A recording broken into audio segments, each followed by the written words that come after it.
방금 속보가 하나 들어왔는데 김건희 특검이 김건희 그림자 아주 김건희를 쫄쫄쫄 따라다니던 조연경 전 대통령 부속실 행정관을 불러서 지금 조사하고 있다고 밝혔습니다. 이 조연경은 목걸이 또 뭐 그때부터 그 얘기가 나왔고요. 특히 나토 2022년 6월에 순방할 때 그때 6천만 원짜리 반클리프 뭐 어떻고 뭐 목걸이 찾잖아요. 그때도 이렇게 같이 갔었고 뭐 완전히 그 얼굴 한번 보여주실 수 있나요? 조연경 행정관. 지금 김건희와 관련해 가지고는 이 조연경 행정관 조사가 필수적이죠. 그리고 또 유경옥이라는 사람도 있어요. 유경옥도 김건희 최측근이고 이 측근이라기보다는 완전히 뭐 따까리죠. 이렇게 옆에서 완전히 수발을 들던 그런 사람들인데 이제 하나하나씩 불러서 조사하지 않겠습니까? 어떤 부분을 들여다볼까 궁금한데 장유미 변호사님 네. 일단 지금 2주 뒤에 출석하라고 통보를 맞습니다. 하지 않았습니까? 8월 6일. 그렇게 길게 잡은 이유가 뭔가 궁금한데. 있죠. 2주면은요, 본인 스케줄을 정리할 수 있는 거예요. 임박해서, 나 병원 치료도 받아야 되고, 나 뭐 하고, 이럴 수 있는 기회를 차단하는 겁니다. 김건희 씨 지금까지 어떻게 했어요? 검찰이 특검 발족하기 전에 부를 때는 특검이 수사할 건데 나를 왜 부르냐. 나 특검이 되면 나 성실하게 임하겠다면서 안 가버렸습니다. 그리고 그 이후에 또 부르니까 아니 지금 대선이 임박했는데 정치 영역에 선거에 영향 줄 수 있을까 못 나가겠다고 했어요. 말도 되지 않는 변명이었습니다. 그리고 또 부르니까 아프다 그랬어요. 입원을 해버렸습니다. 우울증세로 입원을 했었죠. 그런 부분과 관련해서 특검이 다시 이제 부른다. 그리고 김건희 특검에서는 출범 19일 만에 부르는 건데 2주 말미를 준 거예요. 문서로 부르면서 2주면은요 아프니 뭐니 병원 진료니 다 스케줄 정비하고 갈 수 있습니다. 더는 버틸 수가 없는 거예요. 그러니까 김건희 씨 측에서도 가겠다라고 이야기가 나오는 거죠. 이제 수족에 대한 수사가 진행된 겁니다. 샤넬백 통일그룹부터 받았죠. 지금 시가로 하면 그 두 개가 3천만 원인데 지금 두 개 그대로 갖고 있습니까? 아니요. 다 추적해봤더니 샤넬 코리아 압수수색 해봤더니 신발로 가져갔다는 거예요. 유경옥 씨가 교체해 갔다는 거죠. 그것까지 확인이 됐는데 신발 사이즈 맞지 않다는 겁니다. 누가 신으려고 교체해 간 겁니까? 이거를 유경옥, 조연경 이런 사람들이 끝까지 김건희를 보호하려고 할까요? 봤잖아요. 윤석열 씨가 어떻게 나오는지. 자기 명령을 이행한 사람들을 거짓말쟁이로 파렴치범으로 몰았죠. 자기는 불법한 명령을 내린 적도 없고 오히려 불법을 자행하길래 질책했다라고 이야기하는 사람을 보고 뭐라고 생각할까요? 이제 각자 도생의 시간이 왔습니다. 그래요. 뭐 그 안에 준비를 잘 해야 될 겁니다. 김건희도 이번에 들어가면 꽤 오래 걸릴 것 같은데요. 그렇습니다. 뭐 워낙 김건희 이름을 따서 특검법을 하고 있을 뿐만 아니라 지금 3특검의 배후에 김건희의 그림자가 아른아른 거리고 있기 때문에 아마 뭐 형량 같은 거 다 계산하면 거의 뭐 평생을 감옥에 있어야 되지 않을까. 한번 들어가면 못 나올 겁니다. 김건희 또 내란 관련된 부분은 없을까요?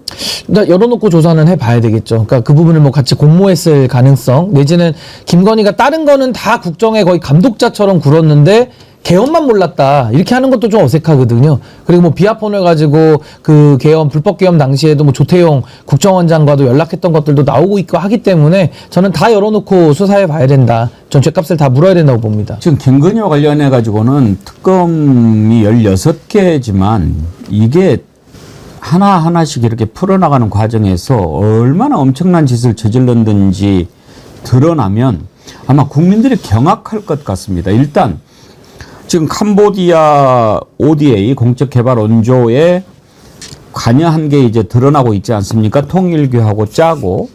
그런데 공적개발 원조라고 하는 게 옛날 그 이명박 때 자원외교 생각나지 않습니까? 거기에 돈을 보내주는데 그걸 어떻게 다 이렇게 감독하기가 쉽지 않을 거예요. 그런데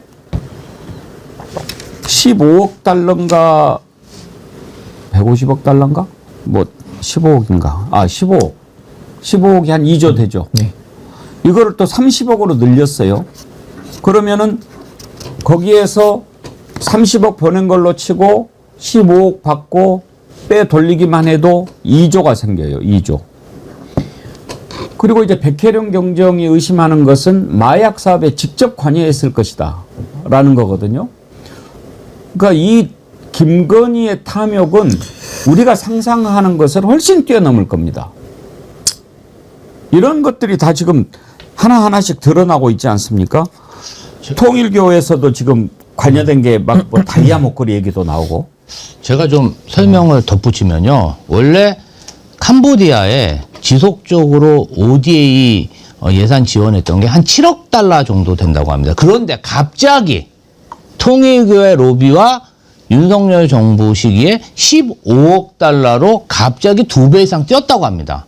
ODA 예산이요. 공적 개발 원조이기 때문에 사실상 그렇게 큰 변동률을 기록할 수가 없습니다. 정말 누군가가 강한 힘으로 공직자들을 압박하지 않았다면 그렇게 예산이 늘어날 수가 없고 그 주체가 아마도 윤석열과 김건희가 아닐까 이런 생각이 들고 여기에 김건희 씨와 아주 밀접한 관계, 김건희 씨가 코바나 콘텐츠 대표로 있을 때 어떤 전시회만 하면은 여기 지원을 하고 함께 일한 히림이라는 그러한 회사가 또 이 사업에 참여를 합니다. 그러니까 공적 개발 원조를 하면은 모든 사업이 그 지역에서 소비되는 게 아니라 어떤 전시라든지 뭐 어떤 행사라든지 이런 것들은 국내 업체를 또 사용할 수도 있는 것 같습니다. 최대한 또 저희 정부 예산이 들어가기 때문에 국내 업체도 포함시키는 게 맞겠죠. 그런데 왜 하필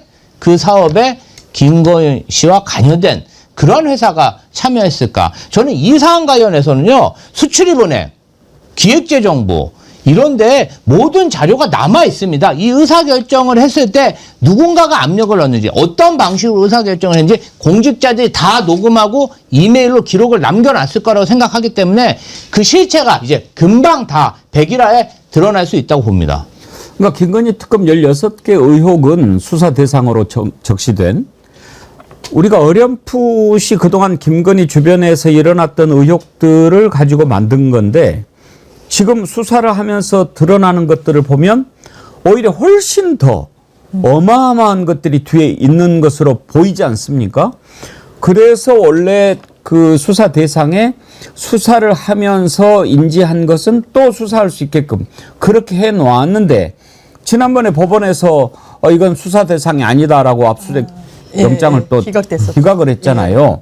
그런 건 좀 잘못된 것 같아요. 그러니까요. 그 당시에도 아마 일반 검찰이었으면 영장 기각되지 않았을 것 같은데 이제 김건희 특검이니까 이 김예성이라는 사람의 자금 흐름이 김건희랑 어떤 연결고리가 있어라고 이제 법원이 좀 물음표를 가졌던 것 같아요. 그럼에도 불구하고 지금 그 사람 도주하고 이랬으니까 저는 그 선택이 잘한 선택이다, 온당한 결정이었다고 판단되지는 않는데 왜냐면 그것도 대단히 수상적인 거예요. 그 당시에 영장이 기각됐습니다만 김예성이라는 사람을 뭘 보고 184억 원이라는 거를 사모펀드를 만들어가지고 투자를 합니까? 기업들이. 그 당시에 현안이 있었죠. 공정위 이슈가 있었고 금감원에 대해서 해야 되고 카카오 같은 경우에는 상장을 앞두고 이렇게 크게 되면 상장의 결격이 되는 그런 중대한 부분이 있어요. 실제로 투자 이후에는 굉장히 경미한 그런 처분으로 마무리가 됐습니다. 그리고 수상쩍게도 46억 원이라는 돈이 빠져나갑니다.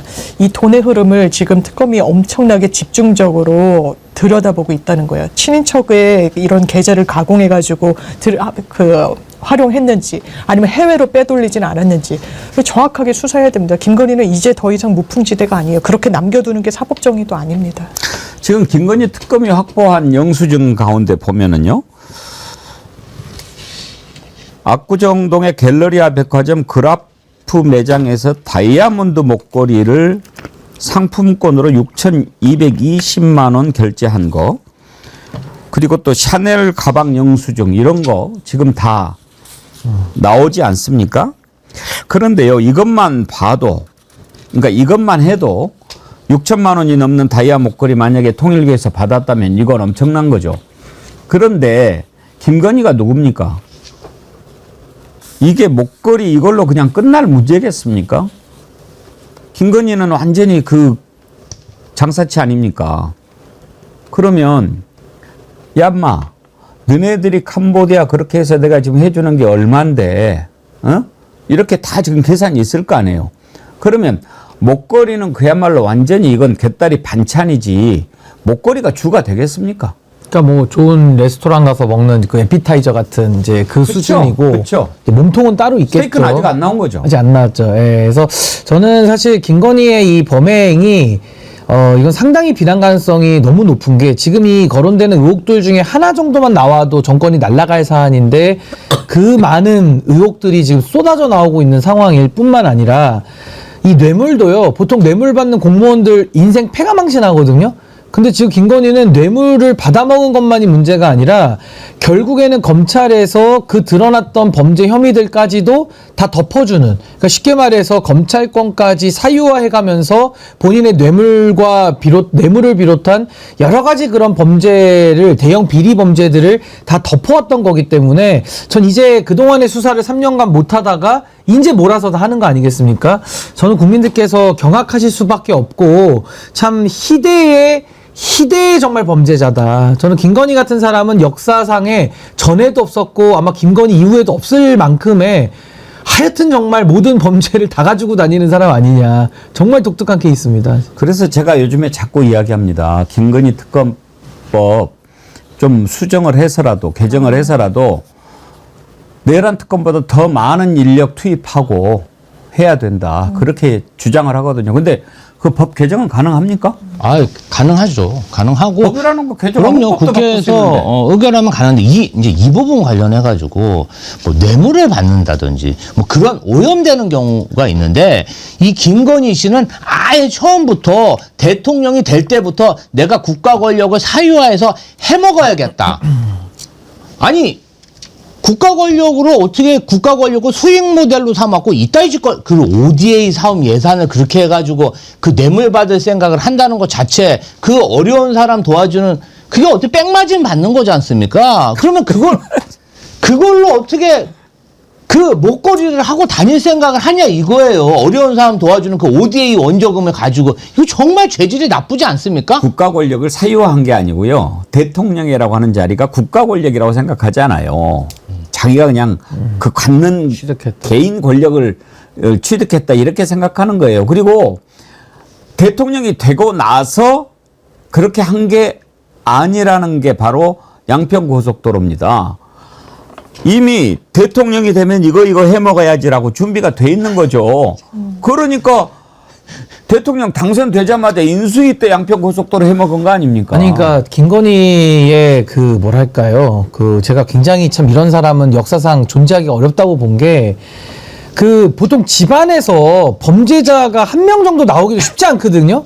근데 여기는 윤석열 범죄자, 김건희 범죄자, 엄마 최은순 범죄자, 오빠도 범죄 아마 다 연루돼 있을 겁니다. 그러니까 집안 자체가 그냥 범죄 패밀리예요. 범죄 패밀리. 근데 그걸 또 덮어주고. 그러니까 이게요, 정말 김건희의 이 국가를 농단하고 사유화한 그 범죄에 덧붙여서 아마 이 일가가 해먹은 게요, 아마 상상을 초월할 겁니다. 제가 볼 때는 정말 뚜껑을 열어보면 상상을 초월할 일들이 아마 나올 것이다. 전 그렇게 봅니다. 이 사람들이요 또 범죄 패밀리. 가족 단위로 개명하는 사람도 처음 봤어요. 김건희 씨도 그렇고요. 그 오빠도 이름을 개명한 걸로 알고 있습니다. 또 어떻게 개명할지 몰라요. 정말 사기꾼 집안이죠. 사기꾼 집안이죠. 아니, 그러니까 집안 자체가 이게 범죄에 다 총동원되고 예. 검찰권까지 동원해서 범죄 이용하기가 이게 이런 일은 우리가 볼 수가 없는 일이기 때문에요. 예, 그래서 저는 더더욱 가불성이 높고 정말 국민들을 가지고 논 거기 때문에 뭐 놀 때는 자기들은 기분 좋았겠죠. 짜릿했겠죠. 근데 거기에 대한 이제는 대가와 책임을 치를 아주 엄혹한 시간이 지금 열렸다. 이렇게 저는 봅니다. 사기꾼은 또 사기꾼하고 친하죠. 유유상종.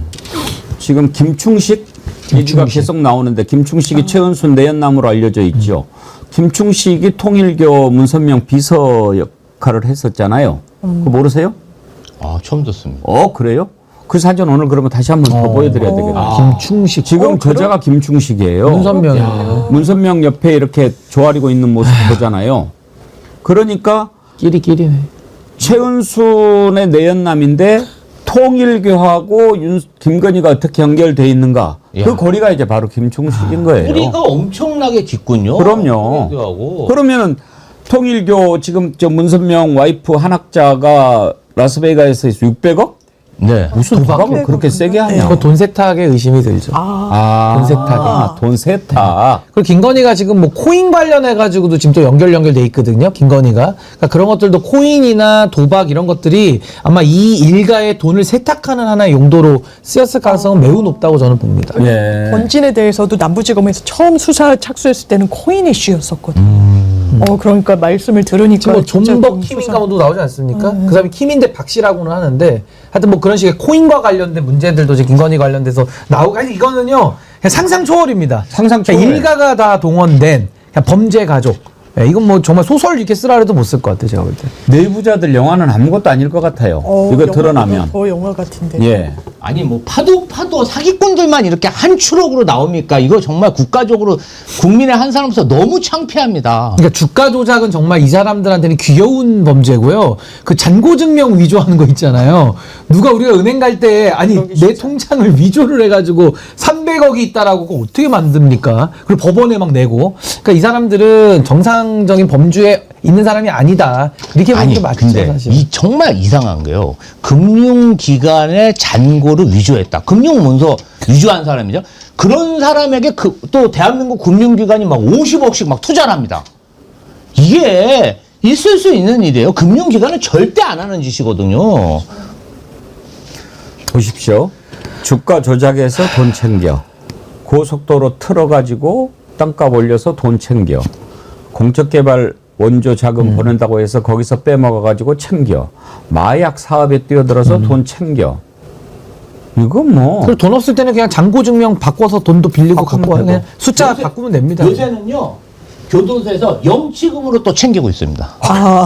명칭은 많이 들어. 그래서 그거는 400만 원까지 받고 네, 있으면 안 400만 된다 원이지, 해가지고 아주 그건 뭐. 귀여운 수준이죠 이 액수에 비하면. 그 세 발의 피죠. 세 발의 피.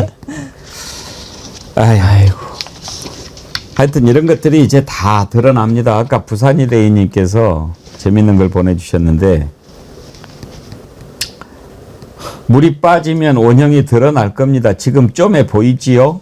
예, 그럴 겁니다. 아니, 그리고 앵커님 더 심각한 게 뭐냐면요. 지금 말씀하신 거는 그냥 부패, 자본시장 범죄에서 우리가 상상을 초월한 거잖아요. 김건희가 더 이게 심각한 게 뭐냐면요. 심지어 정당도 먹거리로 생각한 거예요. 공천권. 그것도 다 팔아먹은 겁니다. 공천권도 팔아먹고 돈 받고 도움 받고. 그러니까 정당도 본인들의 비즈니스와 권력 유지의 수단으로 빼먹었다라는 거는 정말 이거는 있을 수 없는 이 범죄자들인 거죠. 제가 볼 때는. 예.